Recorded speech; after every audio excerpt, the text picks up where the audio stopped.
Pick up a handful of the stuff. Look at it. Really look at it. Tiny white flowers, yellow centers, thin petals spreading out like a fringe, stems barely reaching your knee. It doesn't look like much. It looks exactly like the kind of thing you yank out without thinking, toss into a pile with the dandelions and the crabgrass, and forget about before you've even washed your hands. You've probably done it 100 times this summer. And every time you did, you pulled up something that was already working for your yard, for free. That should bother you a little. It bothered me when I first understood it. Not anger, exactly. More like the feeling of finding out you've been throwing away something useful because nobody told you what it was. The plant is called Fleabane. The common ones you'll find across most of the United States are Eastern Fleabane and Philadelphia Fleabane, Erigeron annus, and Erigeron philadelphicus if you want the Latin, but you don't need the Latin. What you need to know is that this is a native North American wildflower that has been growing in fields, roadsides, garden edges, and lawns since long before anyone was spraying anything on anything. It belongs here. I promise you, it belongs here. And it earns its place in ways that most people throwing it in the yard waste bag have never been told. I want to tell you those ways now. My name is Hiroshi Tanaka. I am Hiroshi Tanaka. For most of my working life, I kept a large garden and workshop on a hillside in a satoyama. That is the Japanese word for the kind of landscape where mountain forest meets cultivated fields and village life, a place where people learn to work with what nature put at the edges of their land rather than against it. The satoyama is where I learned to read wildflowers the way my grandfather read weather.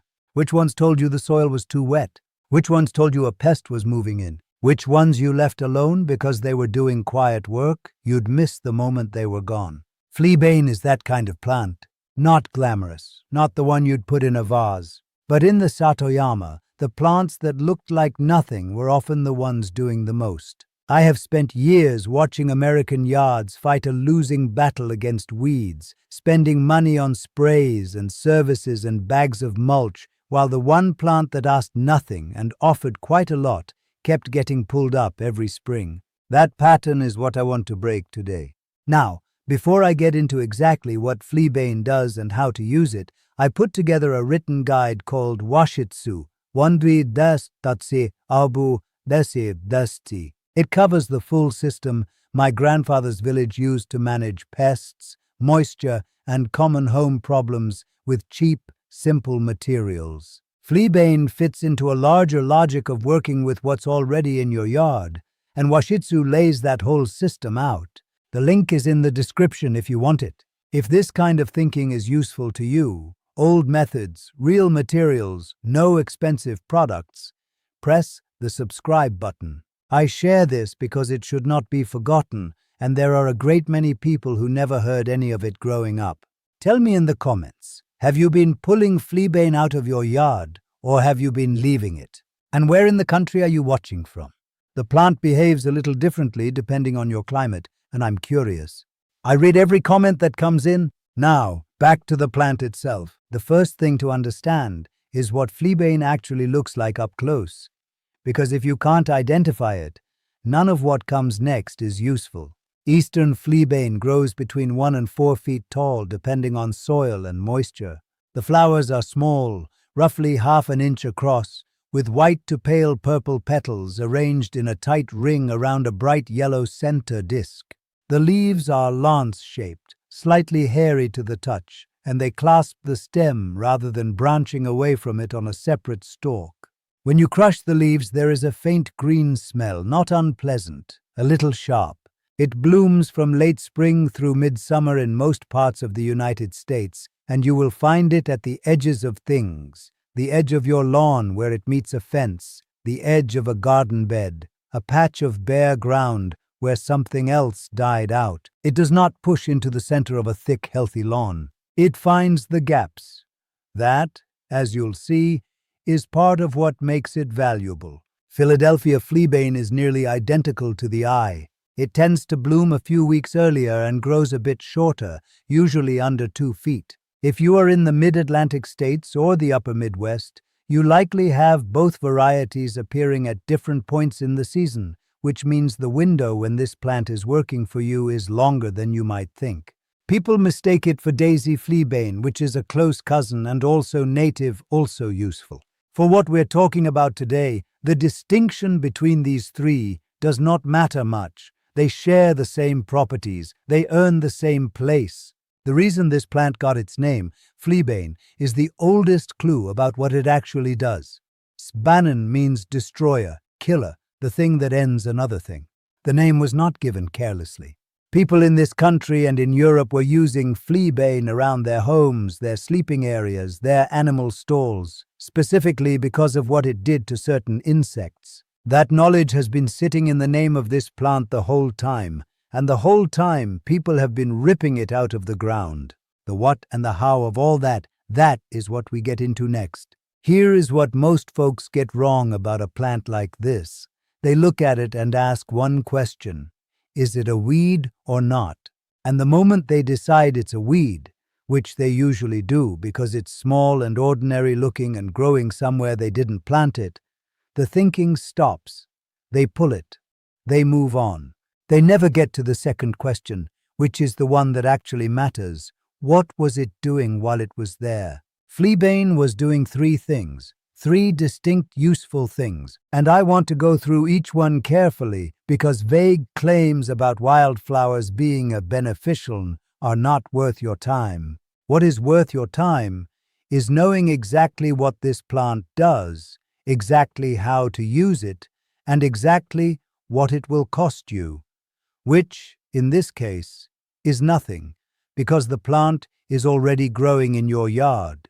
The first use: natural insect repellent, specifically against fleas, gnats, and certain mosquitoes. The name fleabane is not folklore, it is field knowledge. The plant produces compounds in its leaves and stems, sesquiterpene lactones, if you want the term. But the term is just chemistry's way of saying darbu, the thing that makes insects uncomfortable. These compounds are volatile, meaning they release into the air around the plant, particularly when the plant is warm or when the leaves are disturbed. Fleas, gnats, and several species of small biting insects find that chemistry deeply unpleasant and tend to avoid areas where fleabane is present or where its dried material has been placed. My grandfather would have understood this without the word for it. In the Satoyama, the old people read insect behavior. They noticed which plants the pests avoided and arranged their spaces accordingly. They were not doing science in the formal sense. They were paying attention across decades, and the knowledge held. Here is how you use it. Fresh fleabane, when in bloom, has the strongest insect-repelling effect. If you have a doorway, a back porch, or an outdoor seating area where gnats and small biting insects are a consistent problem, cut a few stems of fleabane when it is fully flowering. You want the flowers open, not budding, and hang them upside down in a dry, shaded spot for about 2 weeks. The drying concentrates the volatile compounds rather than destroying them. Once dry, place small bundles near doorways, on windowsills, or in corners of a screened porch. You are not making a poison. You are making an environment that certain insects find inhospitable. For flea pressure, if you have dogs or cats that spend time outdoors and bring fleas inside, dry the same fleabane bundles and place them under furniture near pet bedding areas and along the baseboards of rooms where your animals sleep. Change them out every 4 to 6 weeks through flea season. This will cost you nothing but a few minutes of cutting and hanging. I will be plain about what this does and does not do. Fleabane is not a chemical insecticide. It will not end a serious infestation on its own. What it does is reduce pressure. It makes your home and yard less attractive as a destination, which means fewer insects arriving in the first place. That is a different strategy than killing what is already there, and in my experience, it is the more durable one. The second use, living ground cover that outcompetes invasive weeds. This one requires you to shift how you think about bare ground. Bare ground in a yard or garden is not neutral. It is an invitation. Something will grow there, and what grows there is almost never what you want. Bare patches fill with crabgrass, thistle, bindweed, and other aggressive plants that spread quickly and are genuinely difficult to remove. Fleabane is different. It is native, which means it evolved to grow in exactly these conditions without taking over. It establishes quickly in bare patches, covers the soil surface, and its shallow but dense root system holds the top layer of soil against rain and erosion. Most importantly, it does not try to colonize areas where other plants are already established. It fills gaps. It does not make new ones. The practical method is this. In late spring, when you see bare patches developing in garden edges or transitional areas, not your lawn, but the borders, the fence lines, the spots between beds, resist the urge to mulch immediately. Let the fleabane that is already seeding itself in that area establish for 3 to 4 weeks. You will see it come up in small rosettes close to the ground before it sends up its flower stalks. Once you can identify it, pull everything around it that is not fleabane. You are not planting anything. You are selecting. You are choosing the plant that is already doing the job you need. If fleabane is not yet present in a bare area and you want to introduce it, seeds are available at native plant nurseries and some garden centers for around $3 to $4 a packet. Scatter them on bare soil in early spring, press them in lightly, and water once. They do not need rich soil. They prefer it poor and lean. The third use, pollinator magnet positioned to serve your vegetable beds. Fleabane is not a showy flower, but native bees do not care about showy. They care about accessible pollen and nectar, and fleabane provides both in a form that is easy for small native bees, sweat bees, mining bees, small bumblebees to reach. These are the bees that do the close, patient work of pollinating vegetable gardens, not honeybees, which get most of the attention, but the smaller ground-nesting natives that most people never notice. The strategy is placement.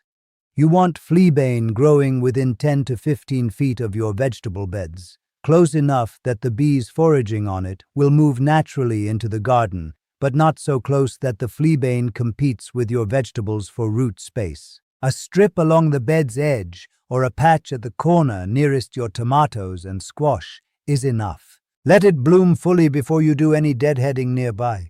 The peak bloom period of 3 to 4 weeks in early summer overlaps almost exactly with the pollination window for most warm-season vegetables in the United States. You do not need to plant dozens of them. 4 to 6 plants in a well-placed cluster will bring in enough native bee activity to make a measurable difference in fruit set on your squash, beans, and tomatoes. Gardeners who try this for one season tend to stop pulling fleabane permanently after that. The evidence shows up on the vine. Now, I have to be honest with you. That is not a phrase I use to soften something. It is the only way I know how to do this. Fleabane has limits, real ones, and I would rather tell you plainly than let you go out expecting more than the plant can give. Because the moment something does not perform the way you were told it would, you lose trust in the plant, in the method, in the person who told you. I do not want that. So here is what fleabane cannot do. It cannot replace a veterinarian-recommended flea treatment for an animal that already has a flea infestation. If your dog is scratching and you are finding flea dirt in the fur, that is a different problem requiring a different response. Fleabane works at the prevention end of things. It makes your yard and your home less welcoming to fleas before they arrive in numbers. It is not a treatment. Do not use it as one. It cannot control mosquitoes in standing water. Mosquito populations breed in water, not in soil, and no amount of dried fleabane near a doorway will address a water source 50 feet away. If you have a drainage problem, a blocked gutter, or a low area in the yard that holds rain, fix the water first. Fleabane is one piece of a sensible system, not the whole system. Fleabane is in the same family, Asteraceae. People with strong sensitivities sometimes react to handling fresh fleabane, particularly the leaves and stems. It is not common, but it is real. People with strong sensitivities sometimes react to handling fresh fleabane, particularly the leaves and stems. It is not common, but it is real. Wear gloves the first time you cut and handle it. Pay attention and stop if you notice any skin irritation. Dried fleabane handled briefly is much less likely to cause a reaction than fresh material handled at length, but the caution stands. Now you know the limits. That honesty costs nothing and it keeps you safe. Good. What I want to turn to now is the question that took me longer to ask than it should have. Not what fleabane does, but why you were never told. The answer is not complicated, and it is not a conspiracy. It is simpler than a conspiracy, and almost worse.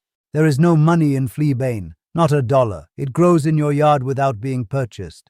A plant that is free and already present and genuinely useful is, from a commercial standpoint, a problem. The incentive has never been to tell you about it. A plant that is free and already present and genuinely useful is, from a commercial standpoint, a problem. The incentive has never been to tell you about it. Walk through any hardware store in the spring. Count the products on the shelves aimed at killing broadleaf plants in lawns. The sprays, the concentrates, the granules, the pre-emergents. The messaging is consistent. If it is growing where you did not plant it, it is a problem, and here is the product that solves it. Fleabane gets swept into that category without a second thought. The label does not say, except for this one, which repels fleas and feeds your pollinators. The label says weed, the product says kill, and so people spend money year after year to eliminate something that was earning its place for free. My grandfather would have found this genuinely puzzling, not immoral, just wasteful in a way that would have been hard for him to understand. Because in the satoyama, waste was the thing you worked hardest to avoid. He was not a sentimental man. He did not walk the hillsides looking at wildflowers because they were pretty. He read them the way a careful person reads a letter for what they were telling him about the land. A patch of fleabane appearing along the edge of the vegetable garden meant the soil in that area was lean and slightly disturbed, the exact condition where you did not want aggressive weeds taking hold. He would leave the fleabane, not as a gesture of appreciation, as a practical decision. He understood that the plant was occupying ground that would otherwise go to something he would spend real effort fighting later. He also knew the insect piece, the drying and bundling of fleabane for use around the storehouse, what we called the kura, a thick-walled structure where food and tools were kept through winter, was not something he invented. His father had done it, his grandfather before that. It was part of the ordinary maintenance of a wooden home in a humid mountain climate where insects were a constant pressure and chemical products were not an option. You worked with what grew near you. You paid attention to what the old people had already figured out, because they had figured it out across generations of trial, which is more reliable than any single season of experiment. What he was teaching me, without ever saying it directly, was how to see a piece of land as a system rather than a collection of individual problems. The fleabane was not separate from the garden. It was part of how the garden defended itself. The insects that came to its flowers were part of how the vegetables got pollinated. The roots holding the bare soil along the edge were part of why the topsoil was still there after a heavy rain. Pull one piece without understanding what it was doing, and you weaken the whole without knowing why things start going wrong. That system thinking is what I want you to take into your own yard. Not just the 3 uses I described. The habit of looking at what is already growing and asking what it is doing before you decide it is in the way. Walk the edges of your yard. The fence line, the border where your lawn meets a garden bed, the strip along the back of the property where you rarely go. Along fence lines and the edges of garden beds, let it establish and bloom before cutting it back in midsummer. In areas near vegetable gardens, let it run its full bloom cycle before mowing. Near the house and entry points, dry it and use it. On bare slopes or erosion-prone edges, let it seed itself each season, and you will find those areas need less and less attention as the years go on, because the soil is being held and the aggressive weed pressure is being crowded out from below. The daily habit that makes this work is simple. Walk your property edges once a week in spring and early summer. Learn to spot the Fleabane rosette before it sends up its flower stalk, low to the ground, slightly hairy leaves, no particular smell unless bruised. Mark it in your mind. Give it 2 more weeks before you make any decision about it. What you will find, if you do this long enough, is that your yard starts telling you things.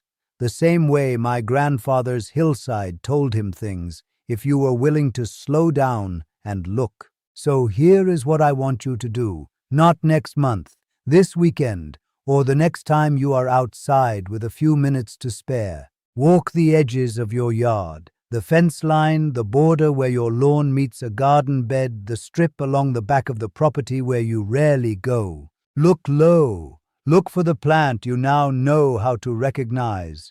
Small, slightly hairy leaves in a ground-level rosette if it has not flowered yet, or thin white-petaled flowers with a yellow center if it has come up into bloom. Find it before you pull it. That is the whole first step. Just find it and leave it where it stands. If you have a flea or gnat problem around a door or a porch, cut 6 to 8 stems that are fully in flower. Tie them loosely with twine and hang them upside down somewhere dry and shaded, a garage rafter, a covered porch, an indoor hook near a window. Leave them for 2 weeks. When they are dry, place the bundles near the problem areas. Near the doorframe, under the porch bench, beside where the dog sleeps. You spent nothing. You spent 20 minutes. If you have bare patches in garden borders or along a fence where crabgrass or thistle keeps coming back, stop fighting the ground with mulch and chemicals and give Fleabane 2 to 3 weeks to fill that space on its own. Pull the genuinely aggressive plants, the thistle, the bindweed, anything with a deep taproot or a creeping runner. Leave the Fleabane. Let it cover what it can. Check back in a month and see what the ground looks like. If you grow tomatoes, squash, beans, or cucumbers, identify the nearest bare or transitional area within 15 feet of those beds. If Fleabane is growing there, protect it. If it is not, pick up a packet of seeds from a native plant nursery for around $3 to $4. Scatter them on the bare soil, press them down lightly with your foot, water once, and walk away. You will see results in the pollination of your vegetable plants within 1 season. Not a promise of miracles. A promise of more bees working closer to your food. None of it costs more than an afternoon and a few dollars at most. Now, something I am genuinely curious about. You have been watching today, and you have your own yard, your own climate, your own particular combination of problems. So tell me in the comments, what is the weed you keep fighting that never seems to go away? The one that comes back every year, no matter what you do. I want to know, because that plant is often telling you something about your soil or your conditions that is worth understanding. Leave it in the comments. I read everyone. The deeper thing I hope you take from all of this, and I mean this plainly, not as a way of ending on something pretty, is that the plants growing at the edges of your property are not random. They are responses. They appear where the conditions suit them, and the conditions that suit them are often the exact conditions that a useful plant is built to handle. Bare disturbed soil, low fertility, the transition between cultivated and wild. Fleabane does not show up in those places despite them. It shows up because of them. It is filling a function your yard needs filled. The lawn care industry has spent decades teaching American homeowners to see that edge zone, the rough, slightly wild border between the managed lawn and the fence, as a failure. Something to be cleaned up, treated, controlled. Fleabane does not show up in those places despite them. It shows up because of them. It is filling a function your yard needs filled. The lawn care industry has spent decades teaching American homeowners to see that edge zone, the rough, slightly wild border between the managed lawn and the fence, as a failure. The rough, slightly wild border between the managed lawn and the fence, as a failure. Something to be cleaned up, treated, controlled. What my grandfather saw in the equivalent edges of his hillside was the opposite. He saw the place where the land was telling you what it needed. The plants that volunteered themselves into those gaps were the land's own answer to its own problem. You could spray them and fight them and spend money on it every spring, or you could learn to read them. He chose to read them. He passed that habit to my father. My father passed it to me, and the habit costs nothing. It only requires the decision to look before you pull. The deeper thing I hope you take from all of this, and I mean this plainly, not as a way of ending on something pretty, is that the plants growing at the edges of your property are not random. They are responses. That is where I am going next. And if today gave you something useful, make sure you are subscribed so you do not miss it. Press the button now if you have not already. What is coming is worth staying for. There is a great deal more in this direction. Plants that signal soil problems, wildflowers that serve as a first line of defense against specific pests, ground covers that rebuild depleted garden edges without any input from you. The next topic I will cover is one that fits directly alongside what you learned today. Another plant that grows wild in American yards, that almost everyone removes on site. And that has a specific and well-documented use for the vegetable gardener that most people have never been told. And that has a specific and well-documented use for the vegetable gardener that most people have never been told. Take this one piece of knowledge out into your yard this weekend. Learn to see the plant before you pull it. Give it a few weeks to show you what it is doing. My grandfather did not build his understanding of that hillside in a single season. He built it over a lifetime of looking carefully and pulling slowly. The edges of your yard have been trying to help you.